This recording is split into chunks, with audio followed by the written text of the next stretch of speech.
Peter Pan by J.M. Barrie. Chapter 7. The Home Under the Ground. One of the first things Peter did next day was to measure Wendy and John and Michael for hollow trees. Hook, you remember, had sneered at the boys for thinking they needed a tree apiece. But this was ignorance, for unless your tree fitted you, it was difficult to go up and down, and no two of the boys were quite the same size. Once you fitted, you drew in your breath at the top, and down you went at exactly the right speed, while to ascend you drew in and let out alternately, and so wriggled up.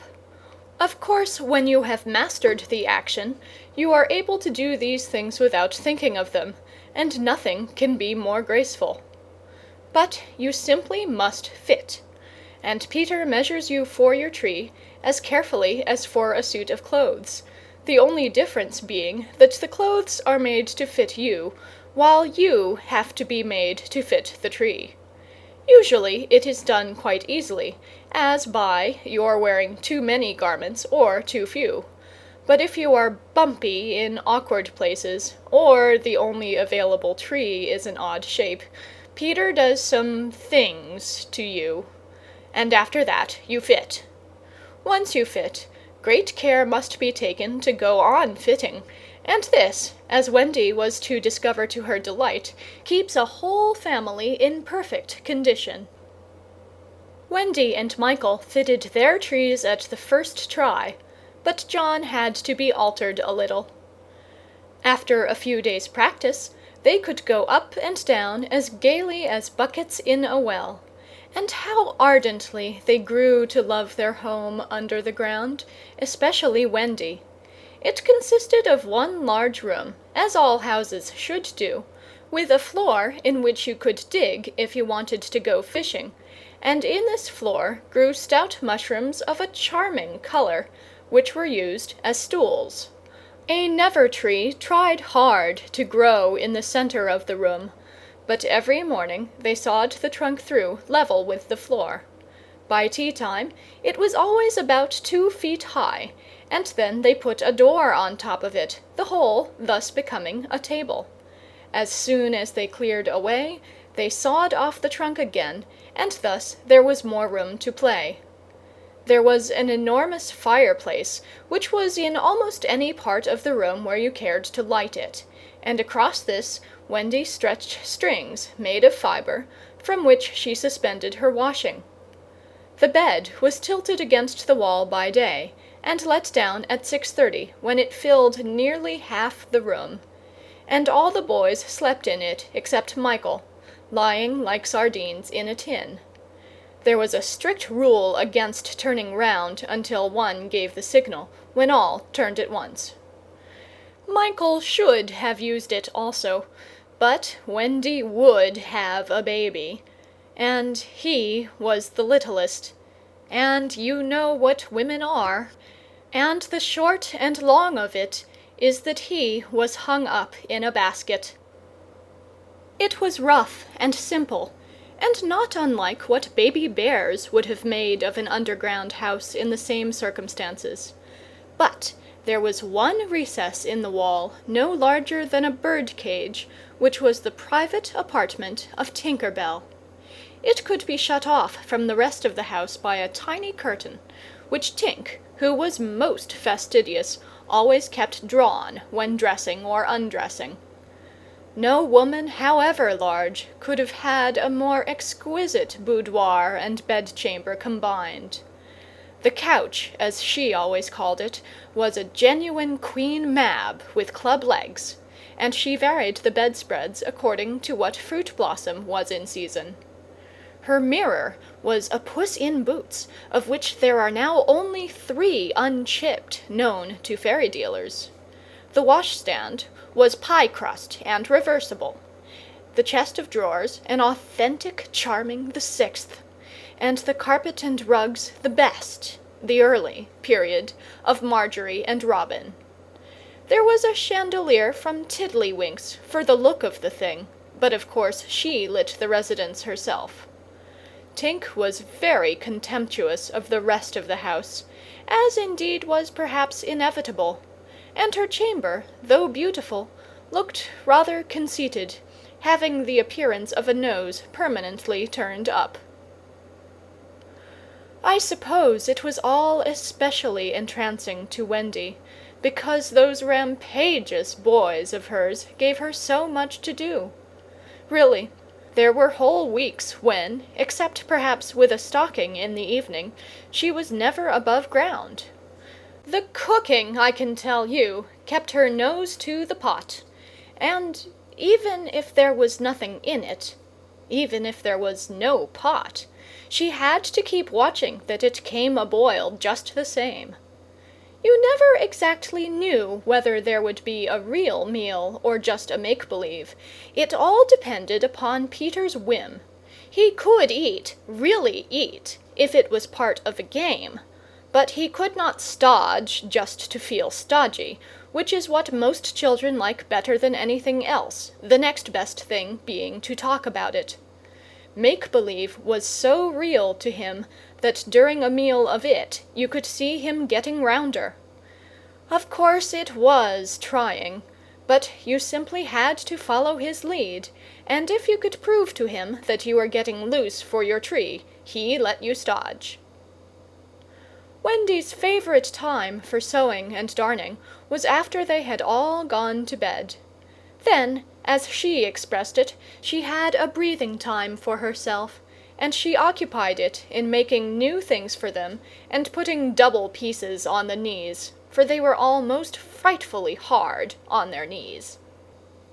When she sat down to a basketful of their stockings, every heel with a hole in it, she would fling up her arms and exclaim, "Oh dear, I am sure I sometimes think spinsters are to be envied." Her face beamed when she exclaimed this. You remember about her pet wolf?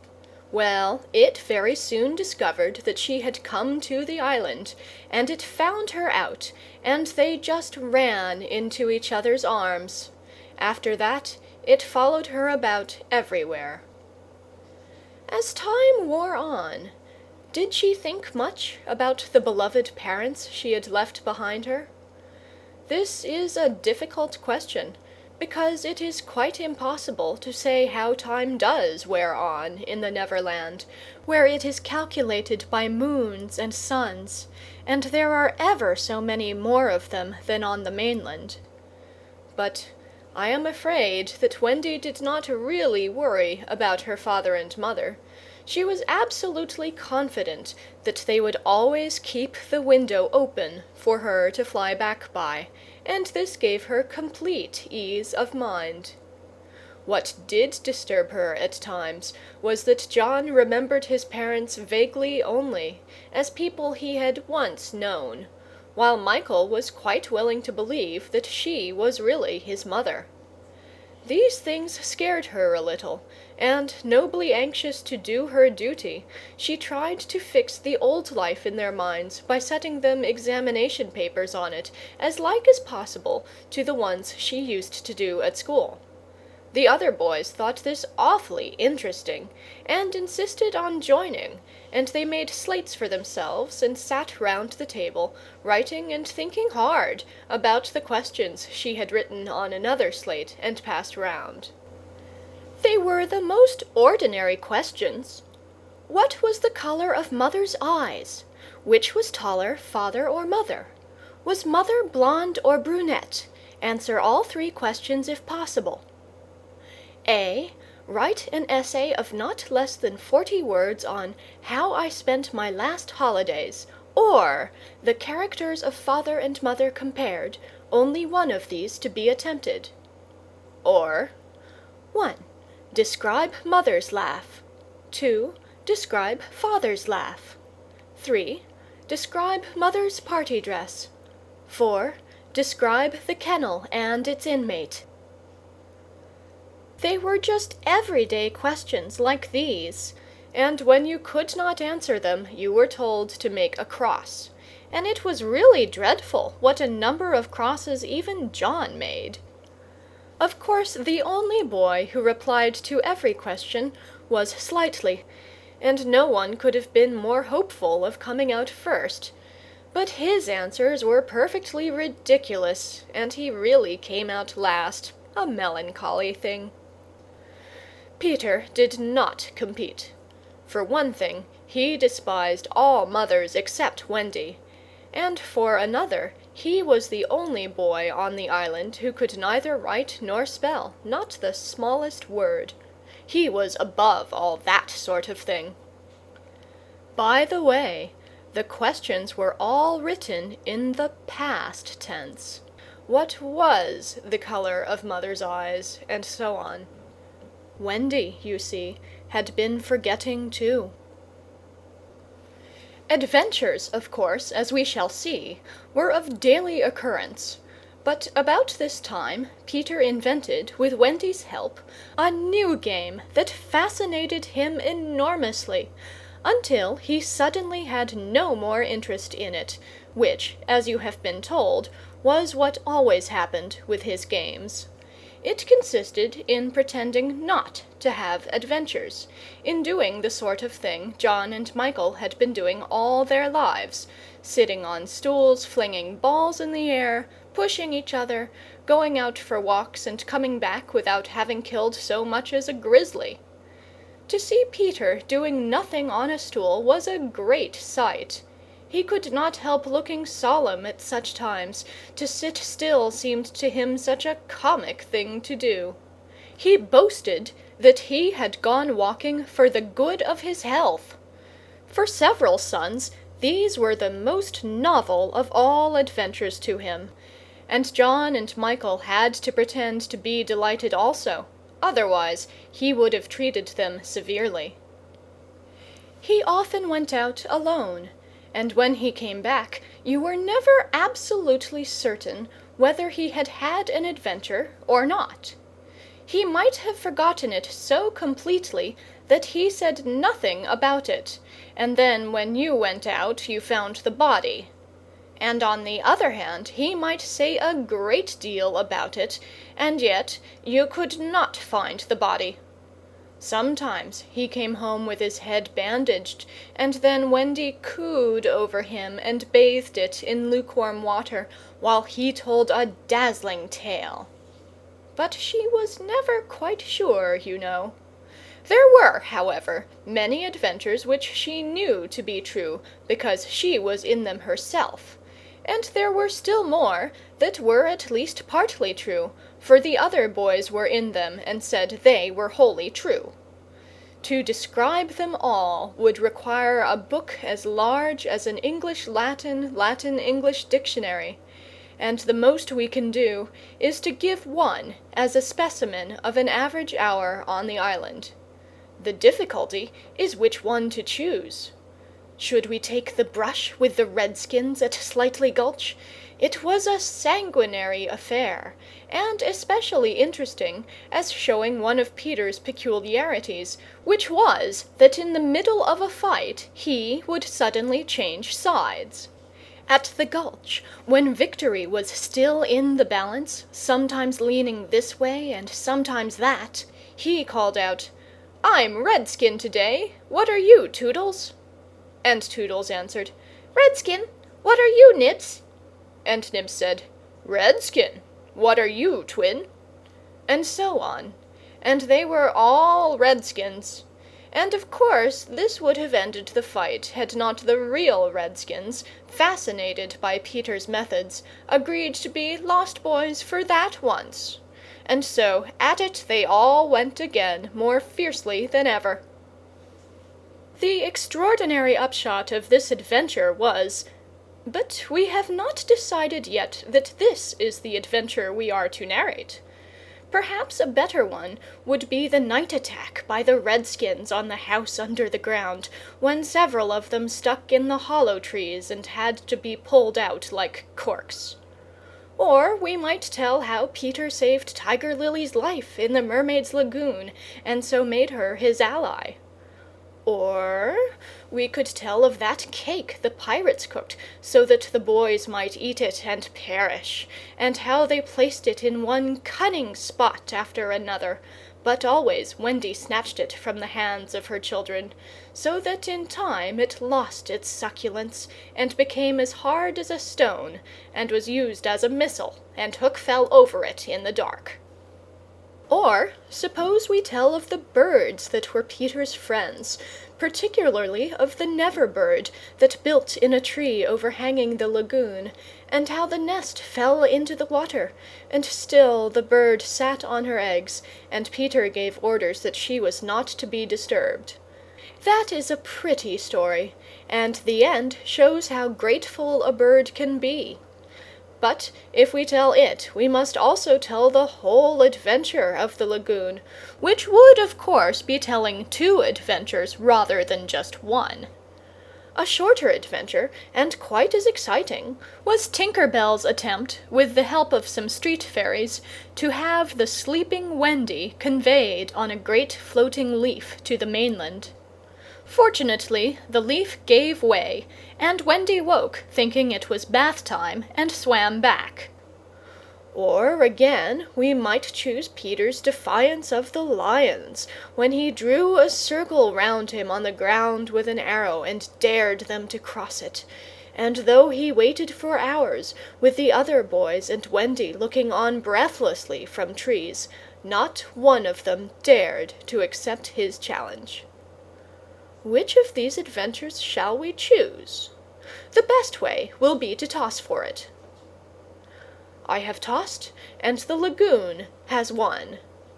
This almost makes one wish that the gulch, or the cake, or Tink's leaf had won. Of course I could do it again and make it the best out of 3. However, perhaps fairest to stick to the lagoon. End of Chapter 7 of Peter Pan.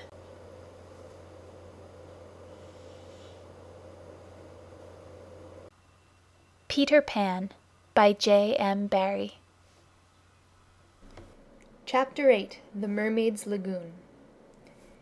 If you shut your eyes, and are a lucky one, you may see at times a shapeless pool of lovely pale colors suspended in the darkness.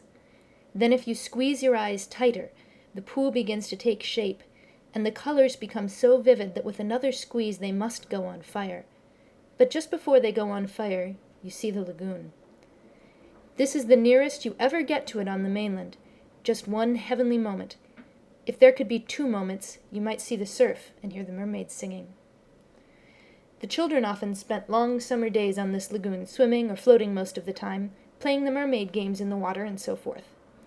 You must not think from this that the mermaids were on friendly terms with them. On the contrary, it was among Wendy's lasting regrets that all the time she was on the island she never had a civil word from one of them. When she stole softly to the edge of the lagoon, she might see them by the score, especially on Marooner's Rock, where they loved to bask, combing out their hair in a lazy way that quite irritated her. Or she might even swim, on tiptoe as it were, to within a yard of them, but then they saw her and dived, probably splashing her with their tails, not by accident, but intentionally.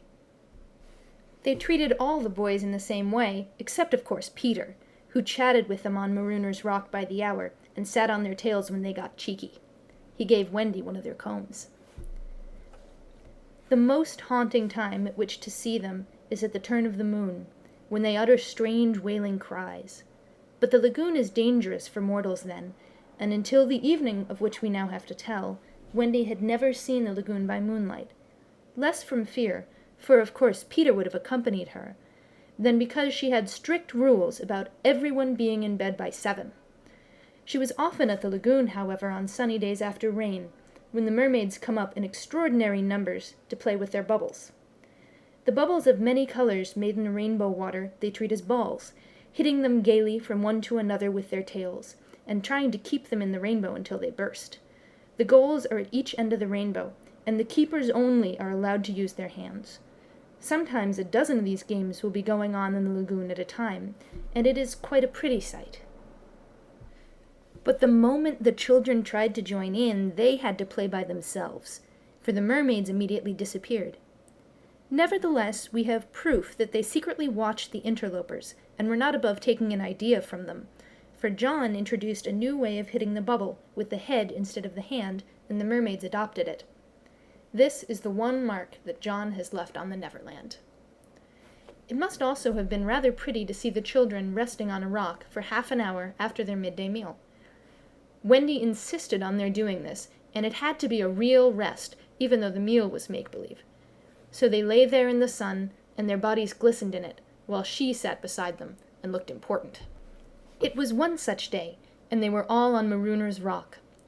The rock was not much larger than their great bed, but of course they all knew how not to take up much room, and they were dozing. Or at least lying with their eyes shut, and pinching occasionally when they thought Wendy was not looking. She was very busy stitching. While she stitched, a change came to the lagoon. Little shivers ran over it, and the sun went away, and shadows stole across the water, turning it cold. Wendy could no longer see to thread her needle, and when she looked up, the lagoon that had always hitherto been such a laughing place seemed formidable and unfriendly. It was not, she knew, that night had come, but something as dark as night had come. No, worse than that. It had not come, but it had sent that shiver through the sea to say that it was coming. What was it? There crowded upon her all the stories she had been told of Marooner's Rock, so called because evil captains put sailors on it and leave them there to drown. They drown when the tide rises, for then it is submerged.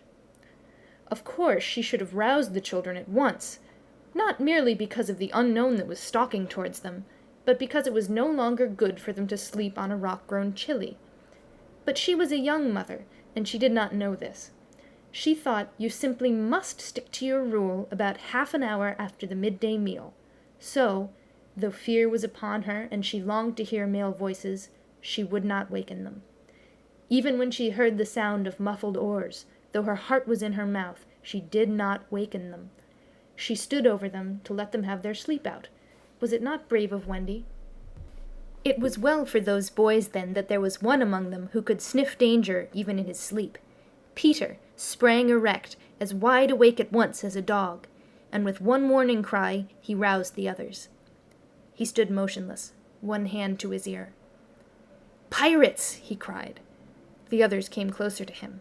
A strange smile was playing about his face, and Wendy saw it and shuddered. While that smile was on his face, no one dared address him. All they could do was stand ready to obey. The order came sharp and incisive. "Dive!" There was a gleam of legs, and instantly the lagoon seemed deserted. Marooner's Rock stood alone in the forbidding waters, as if it were itself marooned. The boat drew nearer. It was the pirate dinghy, with 3 figures in her, Smee and Starkey, and the third a captive, no other than Tiger Lily. Her hands and ankles were tied, and she knew what was to be her fate. She was to be left on the rock to perish, an end to one of her race more terrible than death by fire or torture, for is it not written in the book of the tribe that there is no path through water to the happy hunting ground? Yet her face was impassive. She was the daughter of a chief. She must die as a chief's daughter. It is enough. They had caught her boarding the pirate ship with a knife in her mouth. No watch was kept on the ship, it being Hook's boast that the wind of his name guarded the ship for a mile around. Now her fate would help to guard it also. One more whale would go round in that wind by night. In the gloom that they brought with them, the 2 pirates did not see the rock till they crashed into it. "Luff, you lubber!" cried an Irish voice that was Smee's. "Here's the rock. Now then, what we have to do is hoist the redskin onto it and leave her here to drown." It was the work of one brutal moment to land the beautiful girl on the rock. She was too proud to offer a vain resistance. Quite near the rock, but out of sight, 2 heads were bobbing up and down, Peter's and Wendy's. Wendy was crying, for it was the first tragedy she had seen. Peter had seen many tragedies, but he had forgotten them all. He was less sorry than Wendy for Tiger Lily. It was 2 against 1 that angered him, and he meant to save her. An easy way would have been to wait until the pirates had gone, but he was never one to choose the easy way. There was almost nothing he could not do. He now imitated the voice of Hook. "Ahoy there, you lubbers!" he called. It was a marvelous imitation. "The captain!" said the pirates, staring at each other in surprise. "He must be swimming out to us," Starkey said, when they had looked for him in vain. "We are putting the redskin on the rock," Smee called out. "Set her free," came the astonishing answer. "Free?" "Yes. Cut her bonds and let her go." "But, Captain—" "At once, d'ye hear?" cried Peter, "or I'll plunge my hook into you." "This is queer," Smee gasped. "Better do what the captain orders," said Starkey nervously. "Aye, aye," Smee said, and he cut Tiger Lily's cords. At once, like an eel, she slid between Starkey's legs into the water.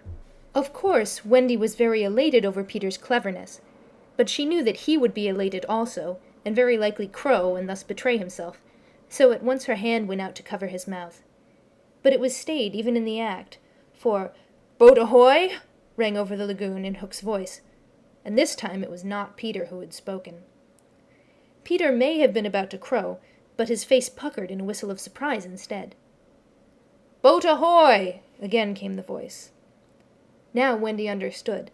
The real Hook was also in the water. He was swimming to the boat, and as his men showed a light to guide him, he had soon reached them. In the light of the lantern, Wendy saw his hook grip the boat's side. She saw his evil, swarthy face as he rose dripping from the water, and, quaking, she would have liked to swim away, but Peter would not budge. He was tingling with life, and also top-heavy with conceit. "Am I not a wonder? Oh, I am a wonder!" he whispered to her, and though she thought so also, she was really glad for the sake of his reputation that no one heard him except himself. He signed to her to listen. The two pirates were very curious to know what had brought their captain to them, but he sat with his head on his hook in a position of profound melancholy. "Captain, is all well?" they asked timidly, but he answered with a hollow moan. "He sighs," said Smee. "He sighs again," said Starkey. "And yet a third time he sighs," said Smee. Then at last he spoke passionately. "The game's up," he cried. "Those boys have found a mother." Affrighted though she was, Wendy swelled with pride. "Oh, evil day!" cried Starkey. "What's a mother?" asked the ignorant Smee. Wendy was so shocked that she exclaimed, "He doesn't know?" And always after this she felt that if you could have a pet pirate, Smee would be her one. Peter pulled her beneath the water, for Hook had started up, crying, "What was that?" "I heard nothing," said Starkey, raising the lantern over the waters, and as the pirates looked, they saw a strange sight. It was the nest I have told you of, floating on the lagoon, and the Neverbird was sitting on it. "See," said Hook in answer to Smee's question, "that is a mother. What a lesson! The nest must have fallen into the water, but would the mother desert her eggs? No." There was a break in his voice, as if for a moment he recalled innocent days when... But he brushed away this weakness with his hook. Smee, much impressed, gazed at the bird as the nest was borne past, but the more suspicious Starkey said, "If she's a mother, perhaps she's hanging about here to help Peter." Hook winced. "Aye," he said, "that is the fear that haunts me." He was roused from this dejection by Smee's eager voice. "Captain," said Smee, "could we not kidnap these boys' mother and make her our mother?" "It is a princely scheme," cried Hook, and at once it took practical shape in his great brain. "We will seize the children and carry them to the boat. The boys we will make walk the plank, and Wendy shall be our mother." Again Wendy forgot herself. "Never!" she cried, and bobbed. What was that? But they could see nothing. They thought it must have been a leaf in the wind. "Do you agree, my bullies?" asked Hook. "There's my hand on it," they both said, "and there's my hook. Swear." They all swore. By this time they were on the rock, and suddenly Hook remembered Tiger Lily. "Where's the redskin?" he demanded abruptly. He had a playful humor at moments, and they thought this was one of the moments. "That's all right, Captain," Smee answered complacently. "We let her go." "Let her go?" cried Hook. "'Twas your own orders," the boatswain faltered. You called over the water to us to let her go, said Starkey. Brimstone and gall, thundered Hook. What cozening is going on here? His face had gone black with rage, but he saw that they believed their words, and he was startled. Lads, he said, shaking a little, I gave no such order. It is passing queer, Smee said, and they all fidgeted uncomfortably. Hook raised his voice, but there was a quiver in it. Spirit that haunts this dark lagoon tonight, he cried, dost hear me? Of course Peter should have kept quiet, but of course he did not. He immediately answered in Hook's voice. Odds, bobs, hangmer and tongs, I hear you. In that supreme moment, Hook did not blanch, even at the gills, but Smee and Starkey clung to each other in terror. Who are you, stranger? Speak, Hook demanded. I am James Hook, replied the voice, captain of the Jolly Roger. You are not, Hook cried hoarsely. Brimstone and gall, the voice retorted. Say that again, and I'll cast anchor in you. Hook tried a more ingratiating manner. If you are Hook, he said almost humbly, come tell me, who am I? A codfish, replied the voice. Only a codfish. A codfish, Hook echoed blankly, and it was then, but not till then, that his proud spirit broke. He saw his men draw back from him. Have we been captained all this time by a codfish? They muttered. It is lowering to our pride. They were his dogs snapping at him, but, tragic figure though he had become, he scarcely heeded them. Against such fearful evidence, it was not their belief in him that he needed, it was his own. He felt his ego slipping from him. Don't desert me, bully, he whispered hoarsely to it.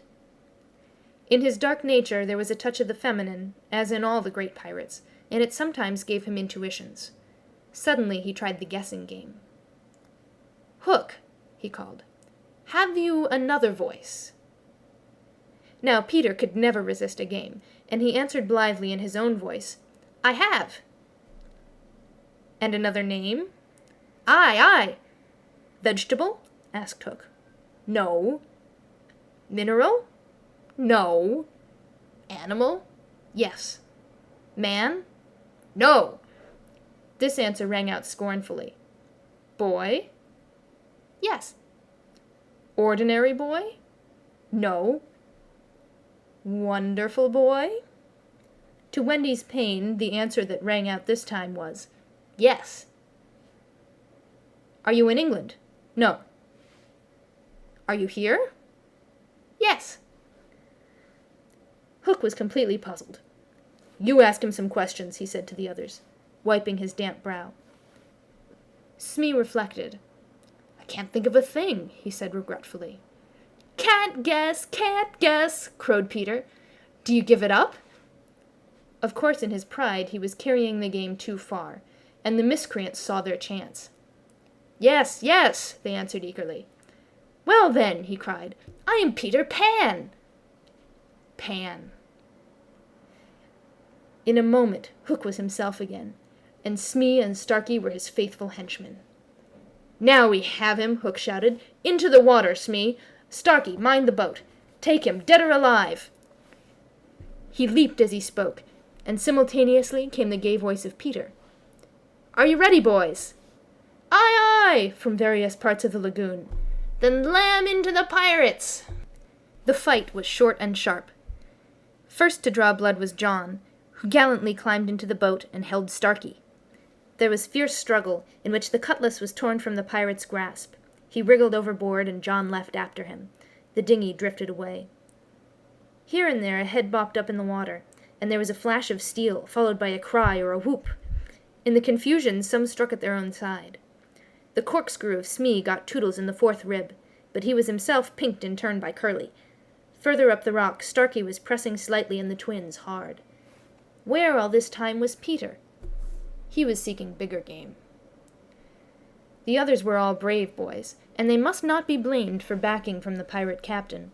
His iron claw made a circle of dead water round him, from which they fled like affrighted fishes.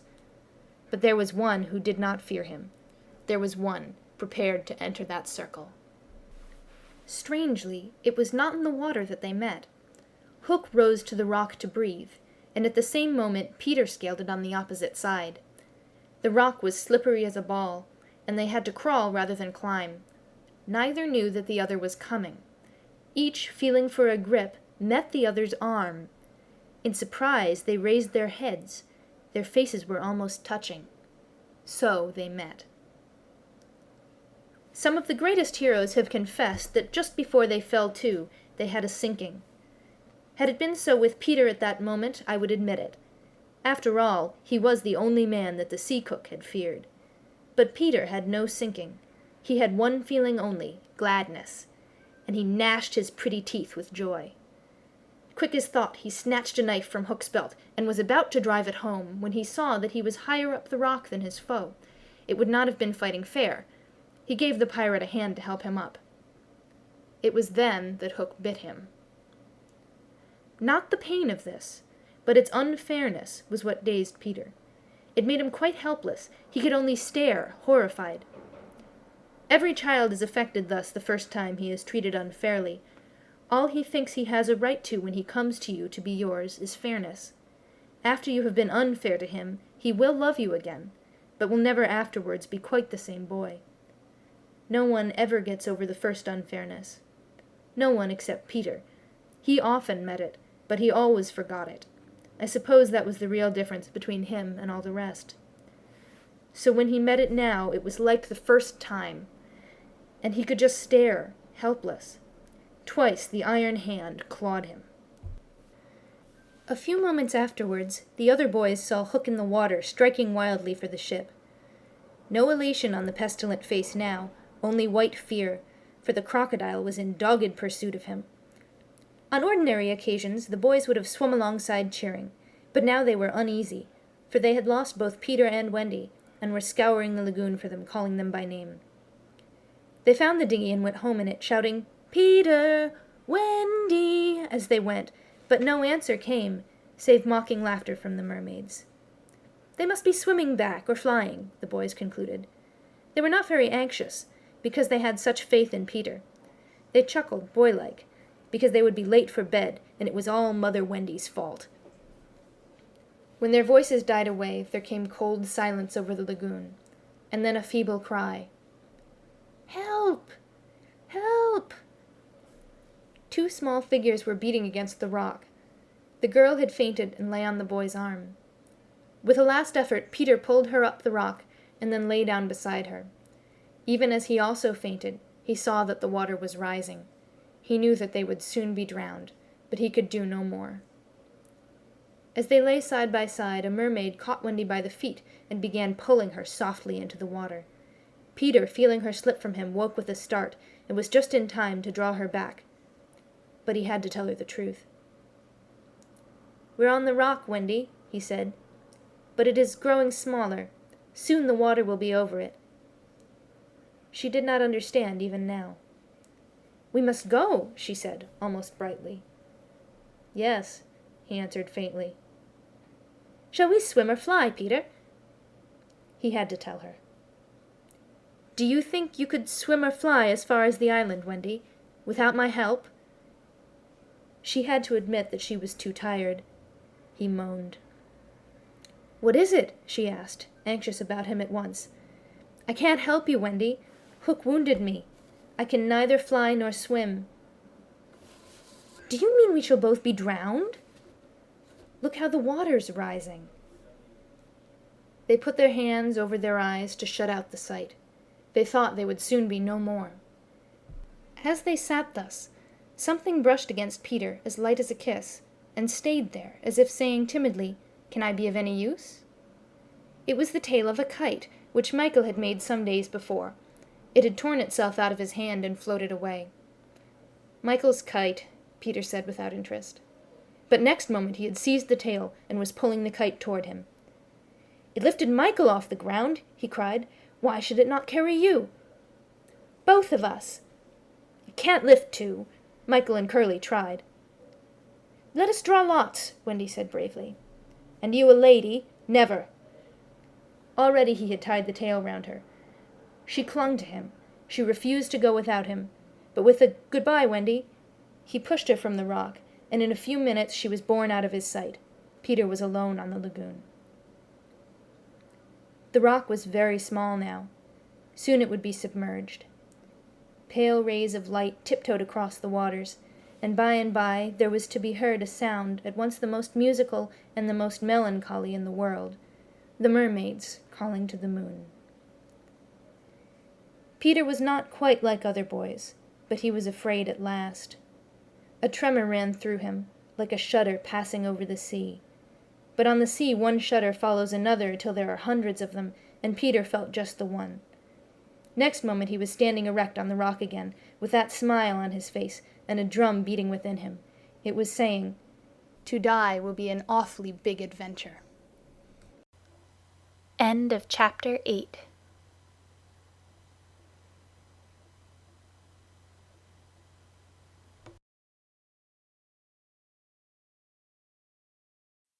Peter Pan by J.M. Barrie. Chapter 9. The Never Bird. The last sound Peter heard before he was quite alone were the mermaids retiring one by one to their bedchambers under the sea. He was too far away to hear their doors shut, but every door in the coral caves where they live rings a tiny bell when it opens or closes, as in all the nicest houses on the mainland, and he heard the bells. Steadily the waters rose till they were nibbling at his feet, and to pass the time until they made their final gulp, he watched the only thing on the lagoon. He thought it was a piece of floating paper, perhaps part of the kite, and wondered idly how long it would take to drift ashore. Presently he noticed as an odd thing that it was undoubtedly out upon the lagoon with some definite purpose, for it was fighting the tide, and sometimes winning. And when it won, Peter, always sympathetic to the weaker side, could not help clapping. It was such a gallant piece of paper. It was not really a piece of paper. It was the Never Bird, making desperate efforts to reach Peter on the nest. By working her wings in a way she had learned since the nest fell into the water, she was able to some extent to guide her strange craft. But by the time Peter recognized her, she was very exhausted. She had come to save him, to give him her nest, though there were eggs in it. I rather wonder at the bird, for though he had been nice to her, he had also sometimes tormented her. I can suppose only that, like Mrs. Darling and the rest of them, she was melted because he had all his first teeth. She called out to him what she had come for, and he called out to her what she was doing there. But of course neither of them understood the other's language. In fanciful stories people can talk to the birds freely, and I wish for the moment I could pretend that this were such a story, and say that Peter replied intelligently to the Never Bird. But truth is best, and I want to tell you only what really happened. Well, not only could they not understand each other, but they forgot their manners. "I want you to get into the nest," the bird called, speaking as slowly and distinctly as possible. "And then you can drift ashore, but I am too tired to bring it any nearer, so you must try to swim to it." "What are you quacking about?" Peter answered. "Why don't you let the nest drift as usual?" "I want you," the bird said, and repeated it all over. Then Peter tried slow and distinct. "What are you quacking about?" And so on. The Never Bird became irritated. They have very short tempers. "You dunderheaded little jay!" she screamed. "Why don't you do as I tell you?" Peter felt that she was calling him names, and at a venture he retorted hotly, "So are you!" Then rather curiously they both snapped out the same remark, "Shut up! Shut up!" Nevertheless the bird was determined to save him if she could, and by one last mighty effort she propelled the nest against the rock. Then up she flew, deserting her eggs so as to make her meaning clear. Then at last he understood, and clutched the nest and waved his thanks to the bird as she fluttered overhead. It was not to receive his thanks, however, that she hung there in the sky. It was not even to watch him get into the nest. It was to see what he did with her eggs. There were 2 large white eggs, and Peter lifted them up and reflected. The bird covered her face with her wings so as not to see the last of them, but she could not help peeping between the feathers. I forgot whether I have told you that there was a stave on the rock, driven into it by some buccaneers of long ago to mark the site of buried treasure. The children had discovered the glittering hoard, and when in a mischievous mood used to fling showers of moidores, diamonds, pearls, and pieces of 8 to the gulls, who pounced upon them for food, and then flew away, raging at the scurvy trick that had been played upon them. The stave was still there, and on it Starkey had hung his hat, a deep tarpaulin, watertight, with a broad brim. Peter put the eggs into this hat and set it on the lagoon. It floated beautifully. The Never-bird saw at once what he was up to, and screamed her admiration of him. And alas, Peter crowed his agreement with her. Then he got into the nest, reared the stave in it as a mast, and hung up his shirt for a sail. At the same moment the bird fluttered down upon the hat and once more sat snugly on her eggs. She drifted in one direction, and he was borne off in another, both cheering. Of course, when Peter landed, he beached his bark. Small ship, actually the Never-bird's nest in this particular case in point, in a place where the bird would easily find it, but the hat was such a great success that she abandoned the nest. It drifted about till it went to pieces, and often Starkey came to the shore of the lagoon, and with many bitter feelings watched the bird sitting on his hat.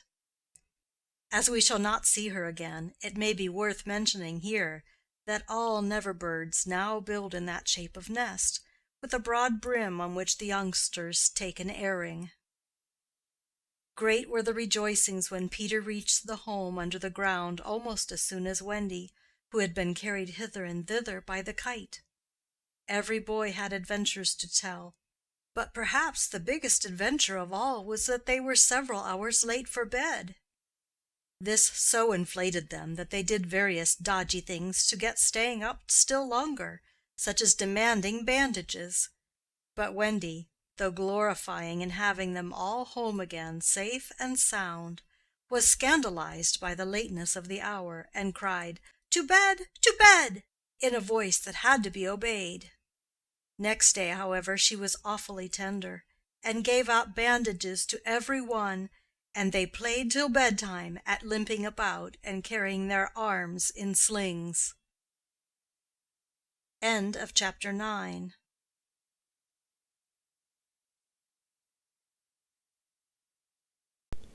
Peter Pan by James Matthew Barrie. Chapter 10. The Happy Home. One important result of the brush on the lagoon was that it made the Redskins their friends.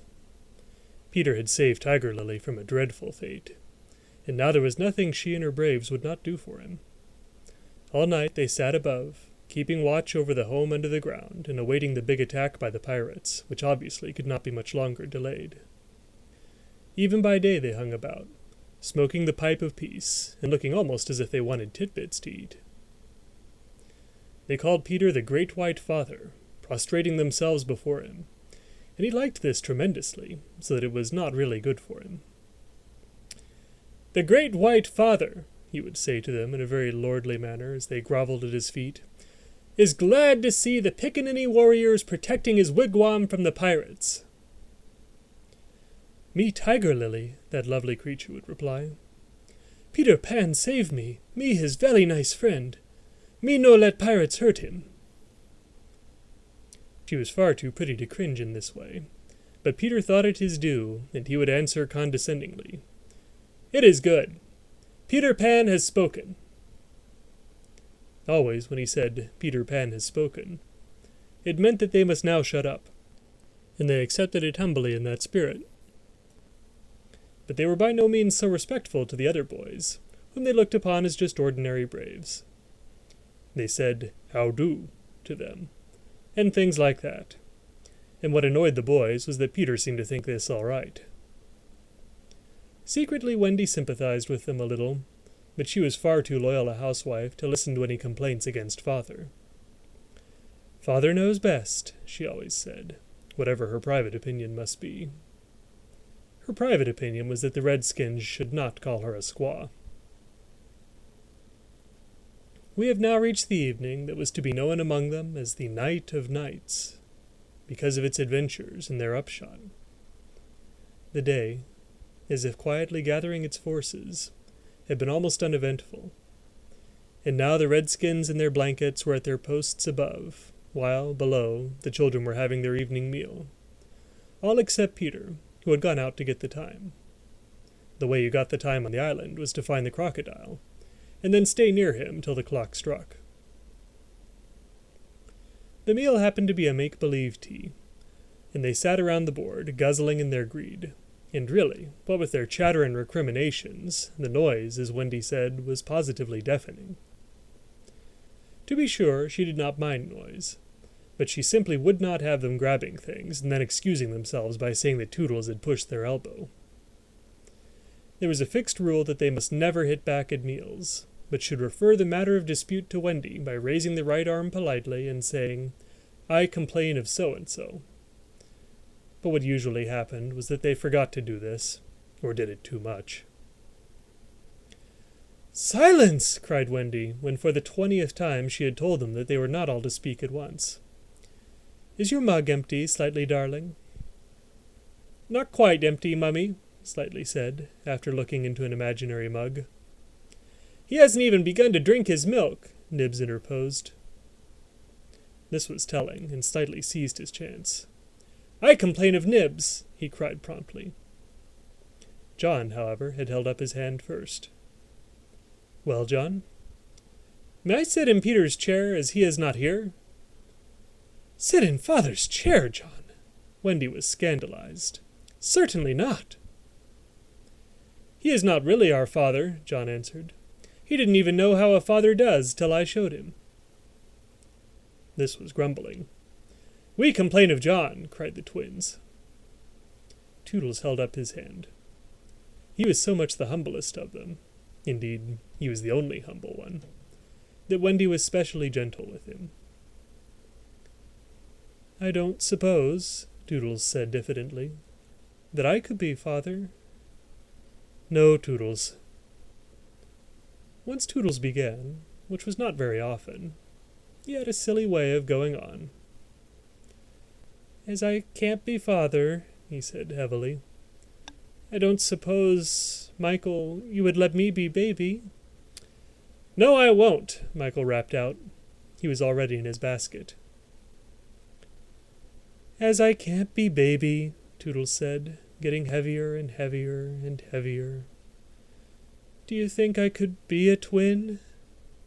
"No, indeed," replied the twins. "It's awfully difficult to be a twin." "As I can't be anything important," said Toodles, "would any of you like to see me do a trick?" "No," they all replied. Then at last he stopped. "I hadn't really any hope," he said. The hateful telling broke out again. "Slightly is coughing on the table. The twins began with cheesecakes. Curly is taking both butter and honey. Nibs is speaking with his mouth full. I complain of the twins. I complain of Curly. I complain of Nibs." Oh, dear," cried Wendy. "I'm sure I sometimes think that spinsters are to be envied." She told them to clear away, and sat down to her work-basket, a heavy load of stockings, and every knee with a hole in it as usual. "Wendy," remonstrated Michael, "I'm too big for a cradle." "I must have somebody in a cradle," she said, almost tartly. "And you are the littlest. A cradle is such a nice, homely thing to have about a house." While she sewed, they played around her. Such a group of happy faces and dancing limbs lit up by that romantic fire. It had become a very familiar scene, this, in the home under the ground. But we are looking on it for the last time. There was a step above, and Wendy, you may be sure, was the first to recognize it. "Children, I hear your father's step. He likes you to meet him at the door." Above, the redskins crouched before Peter. "Watch well, braves! I have spoken." And then, as so often before, the gay children dragged him from his tree. As so often before, but never again. He had brought nuts for the boys, as well as the correct time for Wendy. "Peter, you just spoil them, you know," Wendy simpered. "Ah, old lady," said Peter, hanging up his gun. "It was me told him mothers are called old lady," Michael whispered to Curly. "I complain of Michael," said Curly instantly. The first twin came to Peter. "Father, we want to dance." "Dance away, my little man," said Peter, who was in high good humor. "But we want you to dance." Peter was really the best dancer among them, but he pretended to be scandalized. "Me? My old bones would rattle." "And Mummy, too." "What?" cried Wendy. "The mother of such an armful dance?" "But on a Saturday night," slightly insinuated. It was not really Saturday night. At least, it may have been, for they had long lost count of the days. But always if they wanted to do anything special, they said this was Saturday night, and then they did it. "Of course it is Saturday night, Peter," Wendy said, relenting. "People of our figure, Wendy." "But it is only among our own progeny." "True, true." So they were told they could dance, but they must put on their nighties first. "Ah, old lady," Peter said aside to Wendy, warming himself by the fire and looking down at her as she sat turning a heel. "There is nothing more pleasant of an evening for you and me when the day's toil is over than to rest by the fire with the little ones nearby." "It is sweet, Peter, isn't it?" Wendy said, frightfully gratified. "Peter, I think Curly has your nose." "Michael takes after you." She went to him and put her hand on his shoulder. "Dear Peter," she said, "with such a large family, of course, I have now passed my best, but you don't want to change me, do you?" "No, Wendy." Certainly he did not want to change, but he looked at her uncomfortably, blinking, you know, like one not sure whether he was awake or asleep. "Peter, what is it?" "I was just thinking," he said, a little scared. "It is only make-believe, isn't it, that I am their father?" "Oh, yes," Wendy said primly. "You see," he continued apologetically, "it would make me seem so old to be their real father." "But they are ours, Peter, yours and mine." "But not really, Wendy?" he asked anxiously. "Not if you don't wish it," she replied, and she distinctly heard his sigh of relief. "Peter," she asked, trying to speak firmly, "what are your exact feelings to me?" "Those of a devoted son, Wendy." "I thought so," she said, and went and sat by herself at the extreme end of the room. "You are so queer," he said, frankly puzzled. "And Tiger Lily is just the same.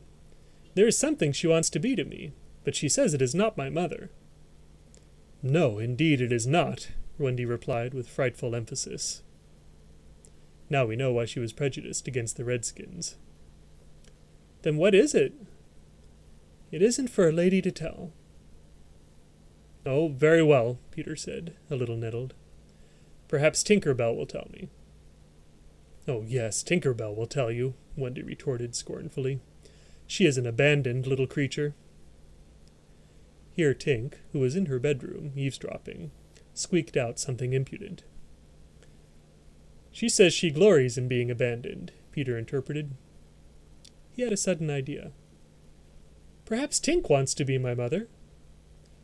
"You silly ass!" cried Tinker Bell in a passion.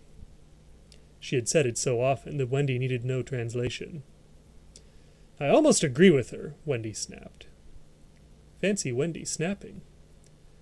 But she had been much tried, and she little knew what was to happen before the night was out. If she had known, she would not have snapped. None of them knew. Perhaps it was best not to know. Their ignorance gave them one more glad hour, and as it was to be their last hour on the island, let us rejoice that there were 60 glad minutes in it. They sang and danced in their nightgowns. Such a deliciously creepy song it was, in which they pretended to be frightened at their own shadows, little witting that so soon shadows would close in upon them, from whom they would shrink in real fear. So uproariously gay was the dance, and how they buffeted each other on the bed and out of it. It was a pillow fight rather than a dance, and when it was finished, the pillows insisted on one bout more, like partners who know that they may never meet again. The stories they told, before it was time for Wendy's good-night story. Even Slightly tried to tell a story that night, but the beginning was so fearfully dull that it appalled not only the others but himself. And he said happily, "Yes, it is a dull beginning. I say, let us pretend that it is the end." And then at last they all got into bed for Wendy's story, the story they loved best, the story Peter hated. Usually when she began to tell this story, he left the room, or put his hands over his ears. And possibly, if he had done either of those things this time, they might all still be on the island. But tonight he remained on his stool, and we shall see what happened. End of chapter 10. Peter Pan by J. M. Barrie. Chapter 11. Wendy's Story. "Listen, then," said Wendy, settling down to her story, with Michael at her feet and 7 boys in the bed. "There was once a gentleman." "I had rather he had been a lady," Curly said. "I wish he had been a white rat," said Nibs. "Quiet," their mother admonished them. "There was a lady also, and—" "Oh, Mummy," cried the first twin, "you mean that there is a lady also, don't you? She is not dead, is she?" "Oh, no." "I am awfully glad she isn't dead," said Tootles. "Are you glad, John?" "Of course I am." "Are you glad, Nibs?" "Rather." "Are you glad, twins?" "We are glad." "Oh, dear," sighed Wendy. "Little less noise there," Peter called out, determined that she should have fair play, however beastly a story it might be in his opinion. "The gentleman's name," Wendy continued, "was Mr. Darling, and her name was Mrs. Darling." "I knew them," John said, to annoy the others. "I think I knew them," said Michael rather doubtfully. "They were married, you know," explained Wendy. "And what do you think they had?" "White rats," cried Nibs, inspired. "No." "It's awfully puzzling," said Tootles, who knew the story by heart. "Quite, Tootles. They had 3 descendants." "What is descendants?" "Well, you are one, twin." "Did you hear that, John? I am a descendant." "Descendants are only children," said John. Oh, dear," sighed Wendy. Now, these 3 children had a faithful nurse, called Nana. But Mr. Darling was angry with her and chained her up in the yard, and so all the children flew away. "It's an awfully good story," said Nibs. "They flew away," Wendy continued, "to the Neverland, where the lost children are." "I just thought they did," Curly broke in excitedly. "I don't know how it is, but I just thought they did." "Oh, Wendy," cried Tootles, "was one of the lost children called Tootles?" "Yes, he was." "I am in a story! Hooray! I am in a story, Nibs." "Hush! Now I want you to consider the feelings of the unhappy parents with all their children flown away." "Oh!" they all moaned, though they were not really considering the feelings of the unhappy parents one jot. Think of the empty beds." "Oh, it's awfully sad," the first twin said cheerfully. "I don't see how it can have a happy ending," said the second twin. "Do you, Nibs?" "I'm frightfully anxious." "If you knew how great is a mother's love," Wendy told them triumphantly, "you would have no fear." She had now come to the part that Peter hated. "I do like a mother's love," said Tootles, hitting Nibs with a pillow. "Do you like a mother's love, Nibs?" "I do just," said Nibs, hitting back. "You see," Wendy said complacently, "our heroine knew that the mother would always leave the window open for her children to fly back by, so they stayed away for years and had a lovely time." "Did they ever go back?" "Let us now," said Wendy, bracing herself up for her finest effort, "take a peep into the future," and they all gave themselves the twist that makes peeps into the future easier. Years have rolled by. And who is this elegant lady of uncertain age alighting at London Station? "Oh, Wendy, who is she?" cried Nibs, every bit as excited as if he didn't know. "Can it be? Yes, no, it is the fair Wendy." "Oh, and who are the two noble portly figures accompanying her, now grown to man's estate? Can they be John and Michael?" "They are." "Oh!" "See, dear brothers," says Wendy, pointing upwards, "there is the window still standing open. Ah, now we are rewarded for our sublime faith in a mother's love." So up they flew to their mummy and daddy, and pen cannot describe the happy scene over which we draw a veil. That was the story, and they were as pleased with it as the fair narrator herself. Everything just as it should be, you see. Off we skip like the most heartless things in the world, which is what children are, but so attractive. And we have an entirely selfish time, and then when we have need of special attention we nobly return for it, confident that we shall be rewarded instead of smacked. So great indeed was their faith in a mother's love that they felt they could afford to be callous for a bit longer. But there was one there who knew better, and when Wendy finished he uttered a hollow groan. "What is it, Peter?" she cried, running to him, thinking he was ill.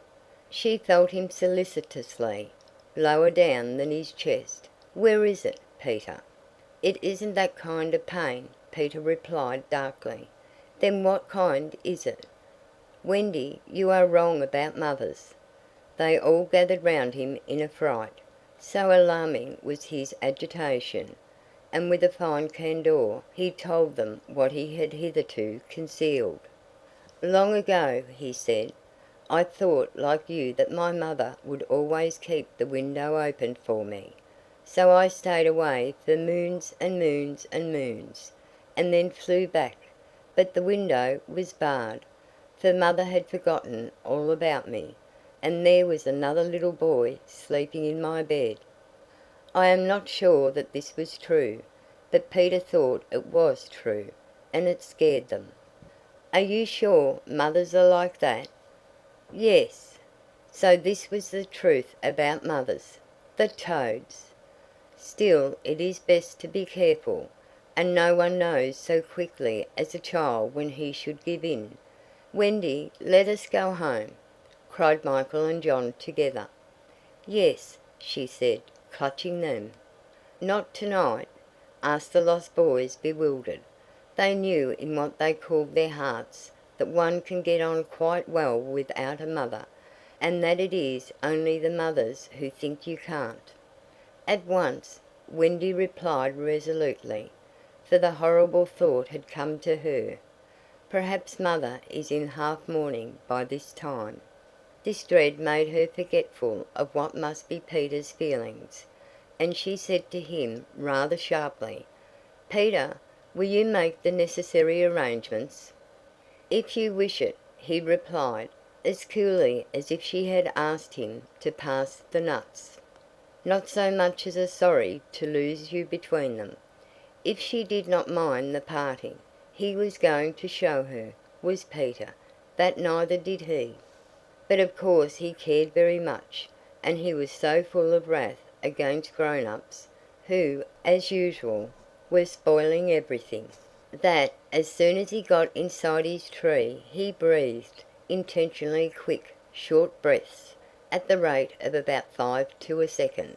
He did this because there is a saying in the Neverland that every time you breathe, a grown-up dies, and Peter was killing them off vindictively as fast as possible.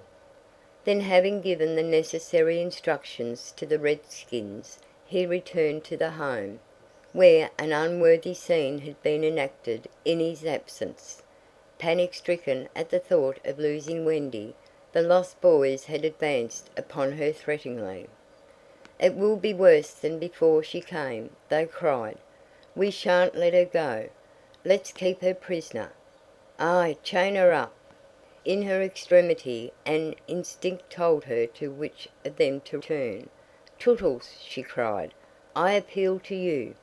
Was it not strange? She appealed to Tootles, quite the silliest one. Grandly, however, did Tootles respond. For that one moment he dropped his silliness and spoke with dignity. "I am just Tootles," he said, "and nobody minds me. But the first who does not behave to Wendy like an English gentleman, I will blood him severely." He drew back his hanger, and for that instant his sun was at noon. The others held back uneasily. Then Peter returned, and they saw at once that they would get no support from him. He would keep no girl in the Neverland against her will. "Wendy," he said, striding up and down, "I have asked the redskins to guide you through the wood, as flying tires you so." "Thank you, Peter." Then he continued, in the short, sharp voice of one accustomed to be obeyed, "Tinker Bell will take you across the sea. Wake her, Nibs." Nibs had to knock twice before he got an answer, though Tink had really been sitting up in bed, listening for some time. "Who are you? How dare you? Go away!" she cried. "You are to get up, Tink," Nibs called, "and take Wendy on a journey." Of course, Tink had been delighted to hear that Wendy was going, but she was jolly well determined not to be her courier, and she said so in still more offensive language. Then she pretended to be asleep again. "She says she won't," Nibs exclaimed, aghast at such insubordination, whereupon Peter went sternly toward the young lady's chamber. "Tink," he rapped out, "if you don't get up and dress at once I will open the curtains, and then we shall all see you in your negligee." This made her leap to the floor. "Who said I wasn't getting up?" she cried. In the meantime the boys were gazing very forlornly at Wendy, now equipped with John and Michael for the journey. By this time they were dejected, not merely because they were about to lose her, but also because they felt that she was going off to something nice to which they had not been invited. Novelty was beckoning to them as usual. Crediting them with a nobler feeling, Wendy melted. "Dear ones," she said, "if you will all come with me, I feel almost sure I can get my father and mother to adopt you."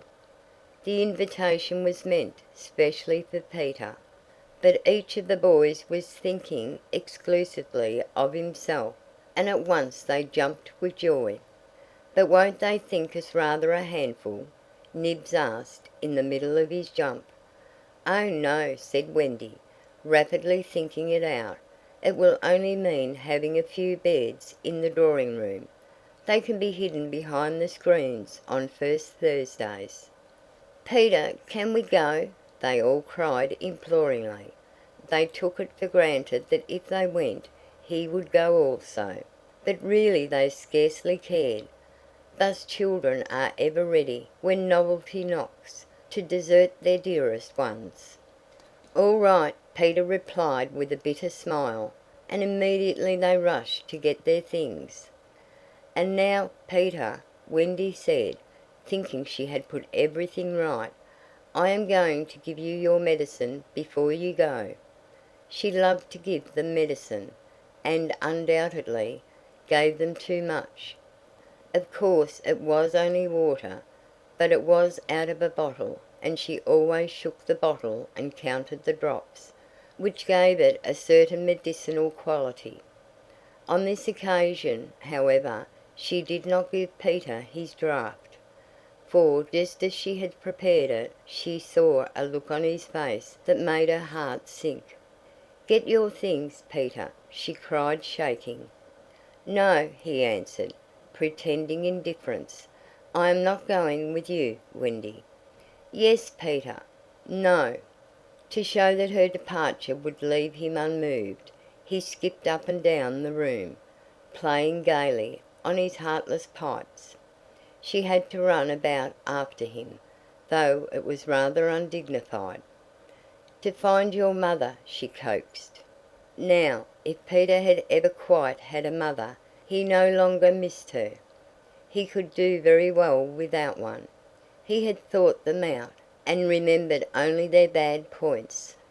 "No, no," he told Wendy, decisively.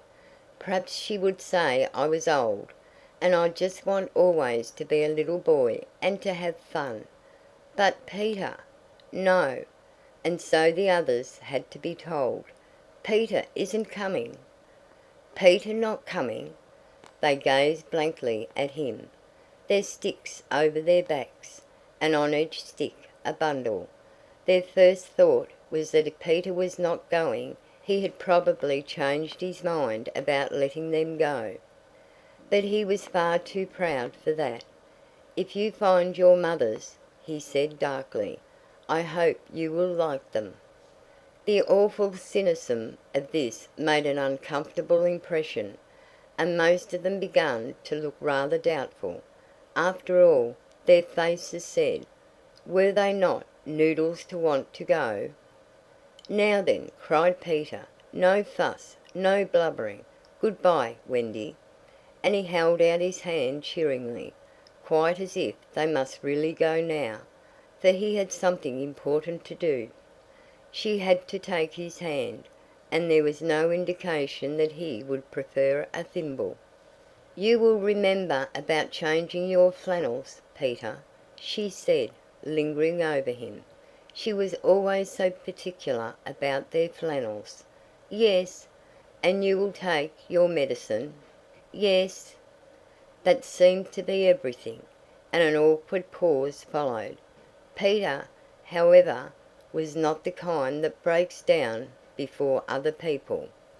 "Are you ready, Tinker Bell?" he called out. "Aye, aye." "Then lead the way."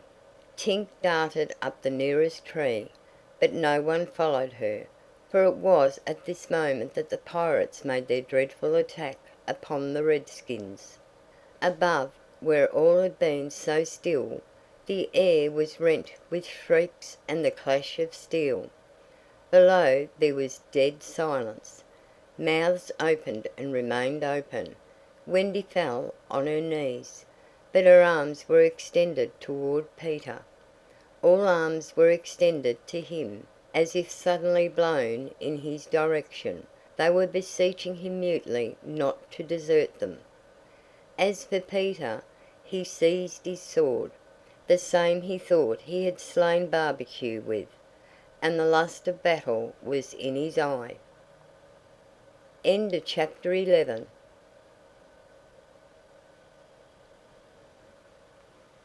Peter Pan by J.M. Barrie. Chapter 12. The Children Are Carried Off. The pirate attack had been a complete surprise, a sure proof that the unscrupulous Hook had conducted it improperly, for to surprise Redskins fairly is beyond the wit of the white man. By all the unwritten laws of savage warfare, it is always the Redskin who attacks, and with the wiliness of his race, he does it just before the dawn, at which time he knows the courage of the whites to be at its lowest ebb. The white men have in the meantime made a rude stockade on the summit of yonder undulating ground, at the foot of which a stream runs, for it is destruction to be too far from water. There they await the onslaught, the inexperienced ones clutching their revolvers and treading on twigs, but the old hands sleeping tranquilly until just before the dawn. Through the long black night the savage scouts wriggle, snake-like, among the grass, without stirring a blade. The brushwood closes behind them as silently as sand into which a mole has dived. Not a sound is to be heard, save when they give vent to a wonderful imitation of the lonely call of the coyote. The cry is answered by other braves, and some of them do it even better than the coyotes, who are not very good at it. So the chill hours wear on, and the long suspense is horribly trying to the pale-face who has to live through it for the first time. But to the trained hand, those ghastly calls and still ghastlier silences are but an intimation of how the night is marching. That this was the usual procedure was so well known to Hook that in disregarding it he cannot be excused on the plea of ignorance. The pickaninnies, on their part, trusted implicitly to his honor, and their whole election of the night stands out in marked contrast to his. They left nothing undone that was consistent with the reputation of their tribe. With that alertness of the senses, which is at once the marvel and despair of civilized peoples, they knew that the pirates were on the island, from the moment one of them trod on a dry stick, and in an incredibly short space of time the coyote cries began.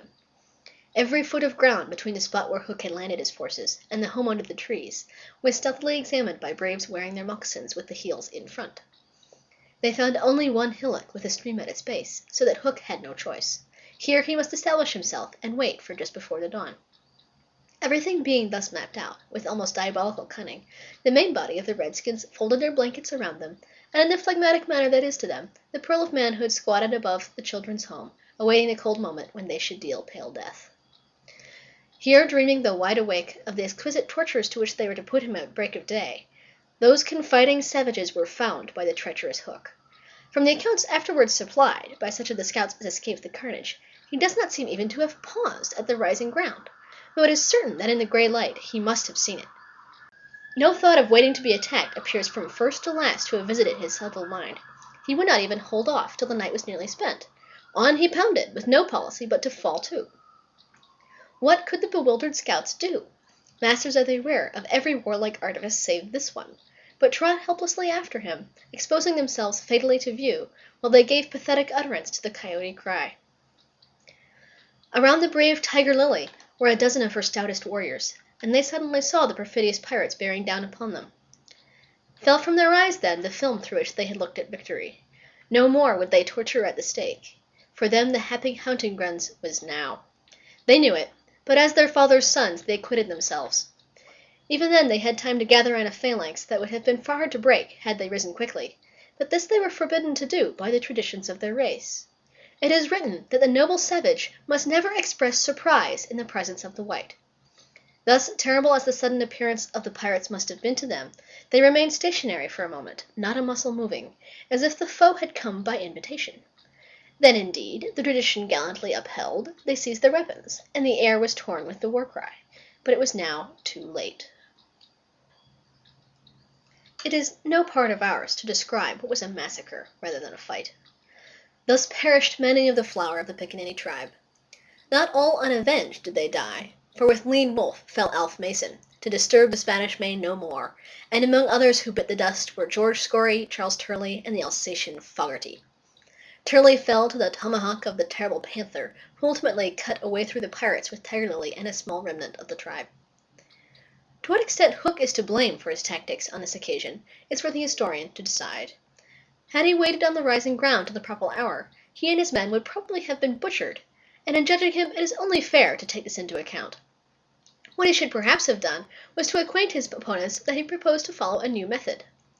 On the other hand, this, as destroying the element of surprise, would have made his strategy of no avail, so that the whole question is beset with difficulties.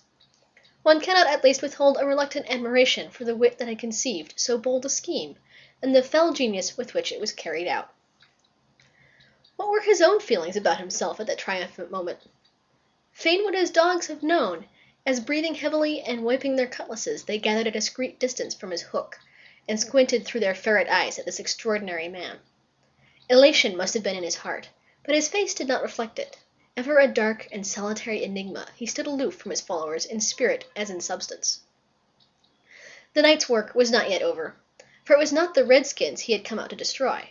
They were but the bees to be smoked, so that he should get at the honey. It was Pan he wanted, Pan and Wendy and their band, but chiefly Pan. Peter was such a small boy that one tends to wonder at the man's hatred of him. True, he had flung Hook's arm to the crocodile, but even this and the increased insecurity of life to which it led, owing to the crocodile's pertinacity, hardly account for a vindictiveness so relentless and malignant. The truth is that there was something about Peter which goaded the pirate captain to frenzy. It was not his courage, it was not his engaging appearance, there was no beating about the bush, for we know quite well what it was, and have got to tell. It was Peter's cockiness. This had got on Hook's nerves. It made his iron claw twitch, and at night it disturbed him like an insect.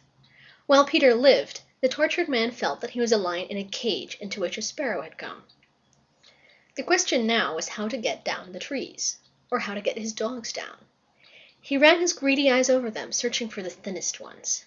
They wriggled uncomfortably, for they knew he would not scruple to ram them down with poles.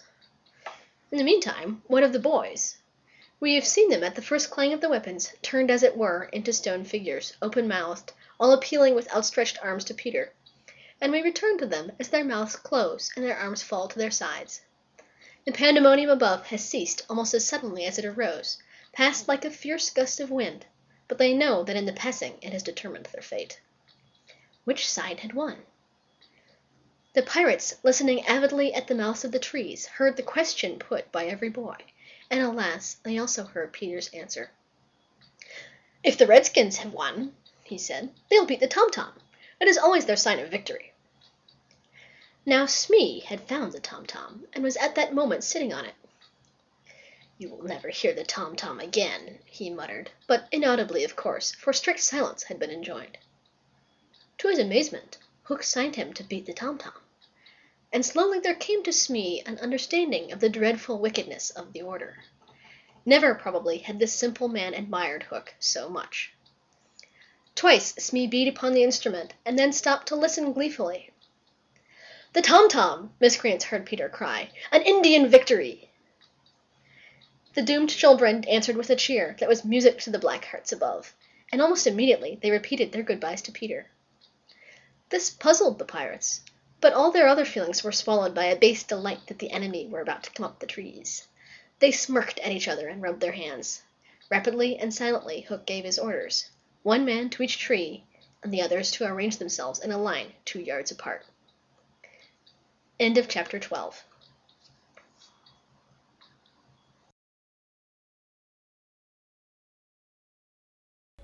Peter Pan by J. M. Barrie. Chapter 13. Do you believe in fairies? The more quickly this horror is disposed of, the better. The first to emerge from his tree was Curly. He rose out of it into the arms of Secco, who flung him to Smee, who flung him to Starkey, who flung him to Bill Jukes, who flung him to Noodler, and so he was tossed from one to another till he fell at the feet of the black pirate. All the boys were plucked from their trees in this ruthless manner, and several of them were in the air at a time, like bales of goods flung from hand to hand. A different treatment was accorded to Wendy, who came last. With ironical politeness, Hook raised his hat to her, and, offering her his arm, escorted her to the spot where the others were being gagged. He did it with such an air, he was so frightfully distingué, that she was too fascinated to cry out. She was only a little girl. Perhaps it is telltale to divulge that for a moment Hook entranced her, and we tell on her only because her slip led to strange results. Had she haughtily unhanded him, and we should have loved to write it of her, she would have been hurled through the air like the others, and then Hook would probably not have been present at the tying of the children, and had he not been at the tying, he would not have discovered Slightly's secret, and without the secret he could not presently have made his foul attempt on Peter's life. They were tied to prevent their flying away, doubled up with their knees close to their ears, and for the trussing of them the black pirate had cut a rope into 9 equal pieces. All went well until Slightly's turn came, when he was found to be like those irritating parcels that use up all the string in going round and leave no tags with which to tie a knot. The pirates kicked him in their rage, just as you kick the parcel, though in fairness you should kick the string. And strange to say, it was Hook who told them to belay their violence. His lip was curled with malicious triumph, while his dogs were merely sweating because every time they tried to pack the unhappy lad tight in one part he bulged out in another. Hook's mastermind had gone far beneath Slightly's surface, probing not for effects but for causes, and his exultation showed that he had found them. Slightly, white to the gills, knew that Hook had surprised his secret, which was this, that no boy so blown out could use a tree wherein an average man needs stick. Poor Slightly, most wretched of all the children now, for he was in a panic about Peter, bitterly regretted what he had done. Madly addicted to the drinking of water when he was hot, he had swelled in consequence to his present girth, and instead of reducing himself to fit his tree, he had, unknown to the others, whittled his tree to make it fit him. Sufficient of this, Hook guessed to persuade him that Peter at last lay at his mercy, but no word of the dark design that now formed in these subterranean caverns of his mind crossed his lips. He merely signed that the captives were to be conveyed to the ship, and that he would be alone. How to convey them? Hunched up in their ropes, they might indeed be rolled downhill like barrels, but most of the way lay through a morass. Again Hook's genius surmounted difficulties. He indicated that the little house must be used as a conveyance. The children were flung into it. 4 stout pirates raised it on their shoulders. The others fell in behind, and, singing the hateful pirate chorus, the strange procession set off through the wood. I don't know whether any of the children were crying. If so, the singing drowned the sound, but as the little house disappeared in the forest, a brave though tiny jet of smoke issued from its chimney, as if defying Hook. Hook saw it, and it did Peter a bad service. It dried up any trickle of pity for him that may have remained in the pirate's infuriated breast. The first thing he did on finding himself alone in the fast-falling night was to tiptoe to Slightly's tree and make sure that it provided him with a passage. Then for long he remained brooding, his hat of ill omen on the sward, so that any gentle breeze which had arisen might play refreshingly through his hair. Dark as were his thoughts, his blue eyes were as soft as the periwinkle. Intently he listened for any sound from the nether world, but all was as silent below as above. The house under the ground seemed to be but one more empty tenement in the void. Was that boy asleep, or did he stand waiting at the foot of Slightly's tree with his dagger in his hand? There was no way of knowing save by going down. Hook let his cloak slip softly to the ground, and then, biting his lips till a lewd blood stood on them, he stepped into the tree. He was a brave man, but for a moment he had to stop there and wipe his brow, which was dripping like a candle. Then, silently, he let himself go into the unknown. He arrived unmolested at the foot of the shaft, and stood still again, biting at his breath, which had almost left him. As his eyes became accustomed to the dim light, various objects in the home under the trees took shape, but the only one on which his greedy gaze rested, long sought for and found at last, was the great bed. On the bed lay Peter, fast asleep. Unaware of the tragedy being enacted above, Peter had continued, for a little time after the children left, to play gaily on his pipes. No doubt rather a forlorn attempt to prove to himself that he did not care. Then he decided not to take his medicine so as to grieve Wendy. Then he lay down on the bed outside the coverlet to vex her still more, for she had always tucked them inside it, because you never know that you may not grow chilly at the turn of the night." Then he nearly cried, but it struck him how indignant she would be if he laughed instead. So he laughed a haughty laugh, and fell asleep in the middle of it. Sometimes, though not often, he had dreams, and they were more painful than the dreams of other boys. For hours he could not be separated from those dreams, though he wailed piteously in them. They had to do, I think, with the riddle of his existence. At such times it had been Wendy's custom to take him out of bed and sit with him on her lap, soothing him in dear ways of her own invention, and when he grew calmer to put him back to bed before he quite woke up, so that he should not know of the indignity to which she had subjected him. But on this occasion he had fallen at once into a dreamless sleep. One arm dropped over the edge of the bed, one leg was arched, and the unfinished part of his laugh was stranded on his mouth, which was open, showing the little pearls. Thus defenseless, Hook found him.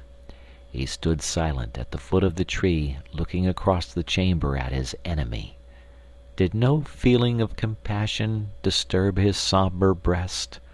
The man was not wholly evil. He loved flowers, I have been told, and sweet music. He was himself no mean performer on the harpsichord. And, let it be frankly admitted, the idyllic nature of the scene stirred him profoundly. Mastered by his better self, he would have returned reluctantly up the tree but for one thing. What stayed him was Peter's impertinent appearance as he slept. The open mouth, the drooping arm, the arched knee, they were such a personification of cockiness as, taken together, will never again, one may hope, be presented to eyes so sensitive to their offensiveness. They steeled Hook's heart.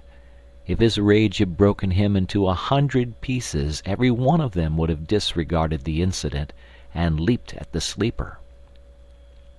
Though a light from the one lamp shone dimly on the bed, Hook stood in darkness himself, and at the first stealthy step forward he discovered an obstacle, the door of Slightly's tree. It did not entirely fill the aperture, and he had been looking over it. Feeling for the catch, he found to his fury that it was low down, beyond his reach. To his disordered brain it seemed then that the irritating quality in Peter's face and figure visibly increased, and he rattled the door and flung himself against it. Was his enemy to escape him after all? But what was that? The red in his eye had caught sight of Peter's medicine, standing on a ledge within easy reach. He fathomed what it was straight away, and immediately knew that the sleeper was in his power. Lest he should be taken alive, Hook always carried about his person a dreadful drug, blended by himself of all the death-dealing rings that had come into his possession. These he had boiled down into a yellow liquid quite unknown to science, which was probably the most virulent poison in existence. 5 drops of this he now added to Peter's cup. His hand shook, but it was in exultation rather than in shame. As he did it, he avoided glancing at the sleeper, but not lest pity should unnerve him, merely to avoid spilling. Then one long, gloating look he cast upon his victim, and turning, wormed his way with difficulty up the tree. As he emerged at the top, he looked the very spirit of evil breaking from its hole. Donning his hat at its most rakish angle, he wound his cloak around him, holding one end in front as if to conceal his person from the night, of which it was the blackest part, and, muttering strangely to himself, stole away through the trees. Peter slept on. The light guttered and went out, leaving the tenement in darkness, but still he slept. It must have been not less than 10 o'clock by the crocodile, when he suddenly sat up in his bed, wakened by he knew not what. It was a soft, cautious tapping on the door of his tree. Soft and cautious, but in that stillness it was sinister. Peter felt for his dagger till his hand gripped it. Then he spoke. "Who is that?" For long there was no answer. Then again the knock. "Who are you?" No answer. He was thrilled, and he loved being thrilled. In 2 strides he reached the door. Unlike Slightly's door, it filled the aperture, so that he could not see beyond it, nor could the one knocking see him.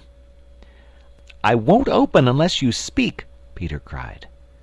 Then at last the visitor spoke, in a lovely bell-like voice. "Let me in, Peter."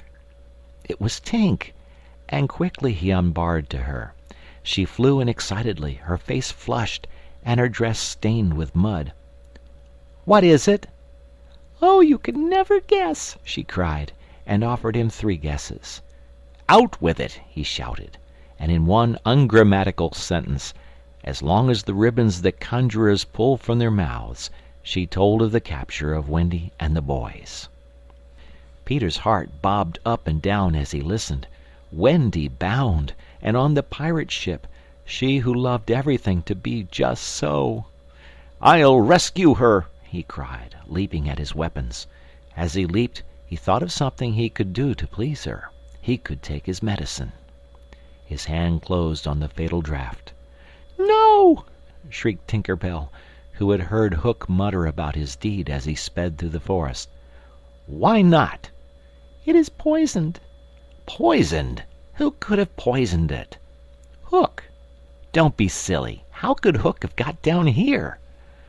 Alas, Tinker Bell could not explain this, for even she did not know the dark secret of Slightly's tree.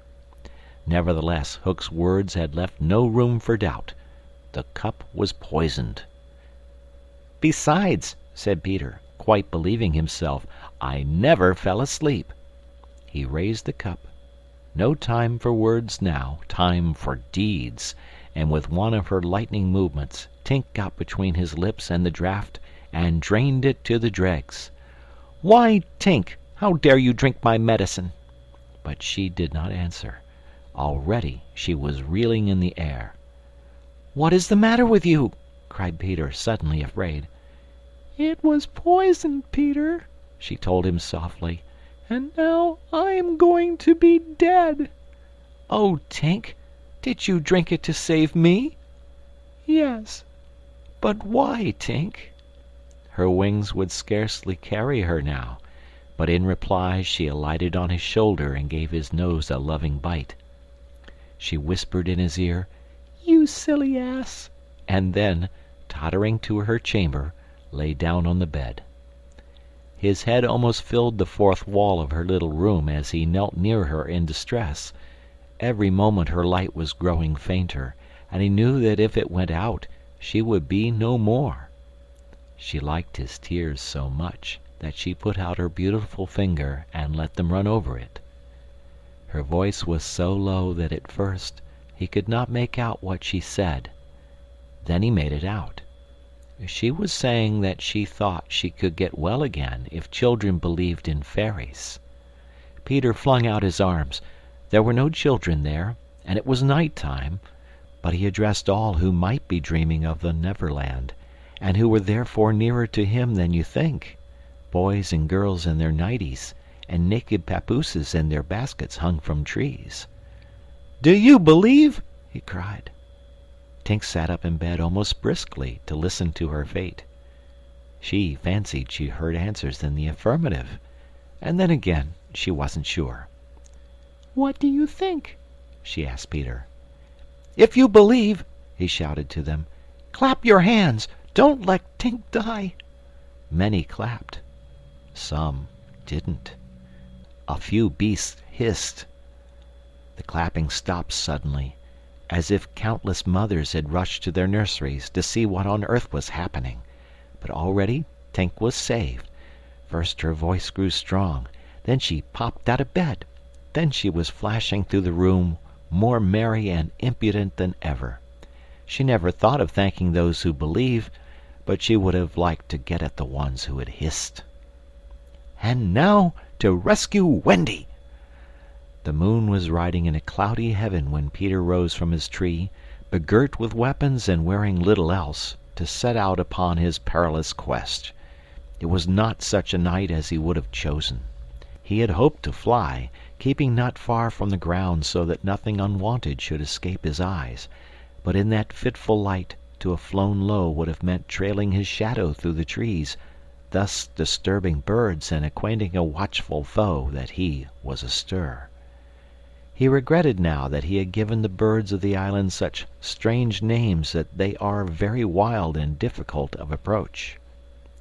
There was no other course but to press forward in redskin fashion, at which happily he was an adept. But in what direction? For he could not be sure that the children had been taken to the ship. A light fall of snow had obliterated all footmarks, and a deathly silence pervaded the island, as if for a space nature stood still in horror of the recent carnage.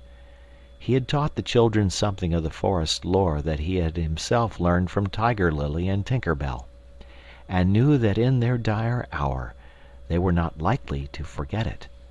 Slightly, if he had an opportunity, would blaze the trees, for instance, Curly would drop seeds, and Wendy would leave her handkerchief at some important place.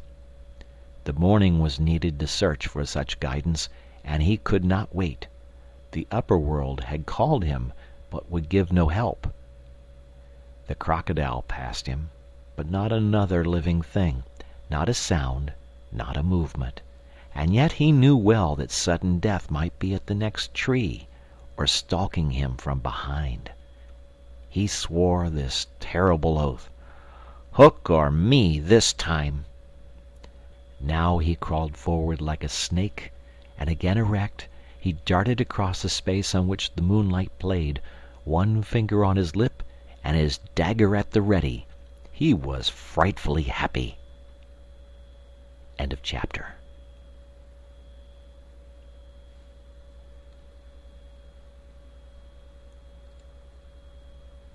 Peter Pan by J.M. Barrie. Chapter 14. The Pirate Ship.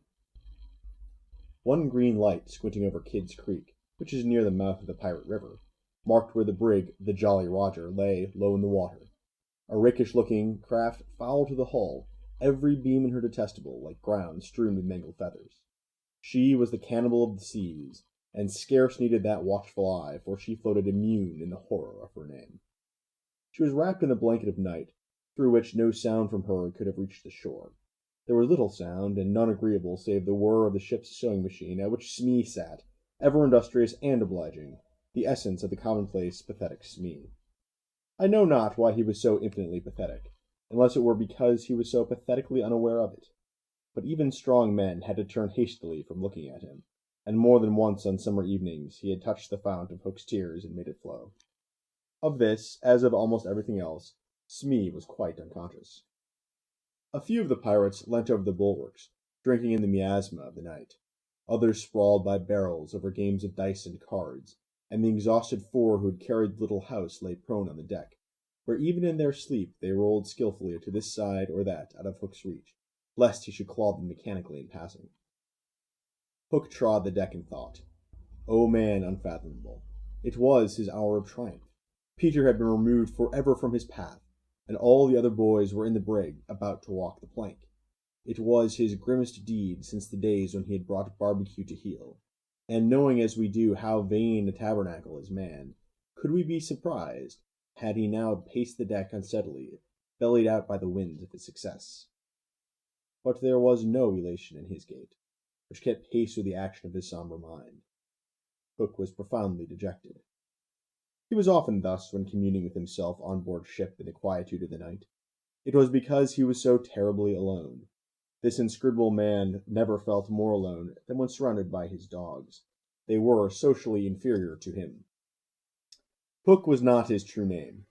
To reveal who he really was would even at this date set the country in a blaze, but as those who read between the lines must already have guessed, he had been at a famous public school, and its traditions still clung to him like garments, with which indeed they are largely concerned. Thus it was offensive to him even now to board a ship in the same dress in which he grappled her, and he still adhered to his walk to the school's distinguished slouch. but above all he retained the passion for good form. Good form! However much he may have degenerated, he still knew that this is all that really matters. From far within him he heard a creaking as of rusty portals, and through them came a stern tap, tap, tap, like hammering in the night when one cannot sleep. "Have you been good form today?" was their eternal question. "Fame, fame! That glittering bauble, it is mine!" he cried. "Is it quite good form to be distinguished at anything?" the tap-tap from his school replied. "I am the only man whom Barbecue feared," he urged, "and Flint feared Barbecue." "Barbecue, Flint, what house?" came the cutting retort. Most disquieting reflection of all, was it not bad form to think about good form? His vitals were tortured by this problem. It was a claw within him sharper than the iron one, and as it tore him, the perspiration dripped down his tallow countenance and streaked his doublet. Oft-times he drew his sleeve across his face, but there was no damming that trickle. Ah, envy not, Hook. There came to him a presentiment of his early dissolution. It was as if Peter's terrible oath had boarded the ship. Hook felt a gloomy desire to make his dying speech, lest presently there should be no time for it. "Better for Hook," he cried, "if he had had less ambition." It was in his darkest hours only that he referred to himself in the third person. "No little children to love me." Strange that he should think of this, which had never troubled him before. Perhaps the sewing machine brought it to his mind. For long he muttered to himself, staring at Smee, who was hemming placidly, under the conviction that all children feared him. Feared him! Feared Smee! There was not a child on board the brig that night who did not already love him. He had said horrid things to them and hit them with the palm of his hand, because he could not hit with his fist. But they had only clung to him the more. Michael had tried on his spectacles. To tell poor Smee that they thought him lovable, Hook itched to do it, but it seemed too brutal. Instead, he revolved this mystery in his mind. Why do they find Smee lovable? He pursued the problem like the sleuth-hound that he was. If Smee was lovable, what was it that made him so? A terrible answer suddenly presented itself. Good form?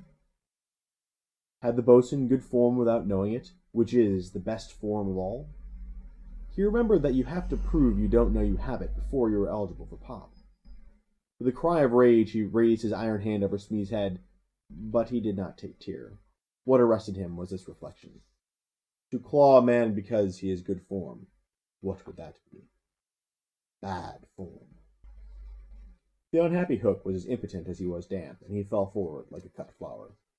His dogs thinking him out of the way for a time, discipline instantly relaxed, and they broke into a bacchanalian dance, which brought him to his feet at once, all traces of human weakness gone, as if a bucket of water had passed over him. "Quiet, you scugs," he cried, "or I'll cast anchor in you." And at once the din was hushed. "Are all the children chained, so that they cannot fly away?" "Aye, aye." "Then hoist them up." The wretched prisoners were dragged from the hold, all except Wendy, and ranged in line in front of him. For a time he seemed unconscious of their presence. He lolled at his ease, humming not unmelodiously snatches of a rude song, and fingering a pack of cards. Ever and anon the light from his cigar gave a touch of color to his face. "Now then, bullies," he said briskly, "6 of you will walk the plank tonight, but I have room for 2 cabin boys. Which of you is it to be?" "Don't irritate him unnecessarily," had been Wendy's instructions in the hold, so Toodles stepped forward politely. Toodles hated the idea of signing under such a man, but an instinct told him that it would be prudent to lay the responsibility on an absent person, and though a somewhat silly boy, he knew that mothers alone are always willing to be the buffer. All children know this about mothers, and despise them for it, but make constant use of it.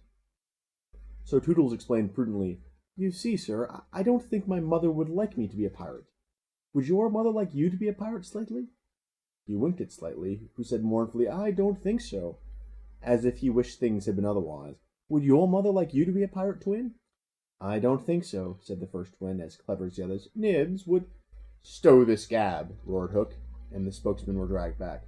"You, boy," he said, addressing John, "you look as if you had a little pluck in you. Didst never want to be a pirate, my hearty?" Now John had sometimes experienced this hankering at maths prep, and he was stuck by Hook picking him out. "I once thought of calling myself Red-Handed Jack," he said diffidently. "And a good name, too," We'll call you that here, bully, if you join." "What do you think, Michael?" asked John. "What would you call me if I joined?" Michael demanded. "Blackbeard Joe." Michael was naturally impressed. "What do you think, John?" He wanted John to decide, and John wanted him to decide. "Shall we still be respectful subjects of the king?" John inquired. Through Hook's teeth came the answer, "You would have to swear down with the king."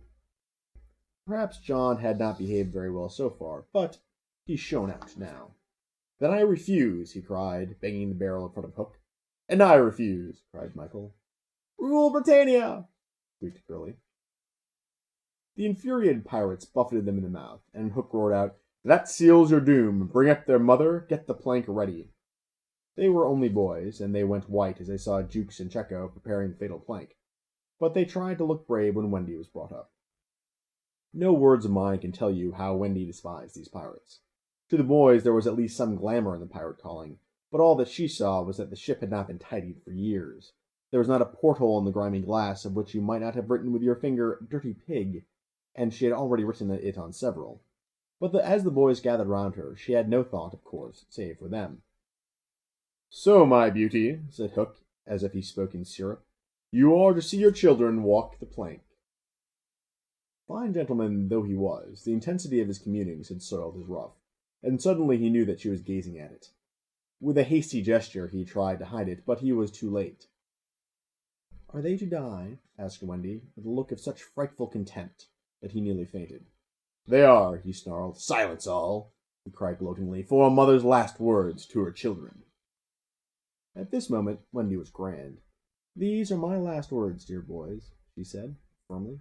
"I feel that I have a message to you from your real mothers, and it is this. We hope our sons will die like English gentlemen." Even the pirates were awed, and Toodles cried out hysterically, "I am going to do what my mother hopes. What are you to do, Nibs?" "What my mother hopes." "What are you to do, Twin?" "What my mother hopes." "John, what are—" But Hook had found his voice again. "Tie her up!" he shouted.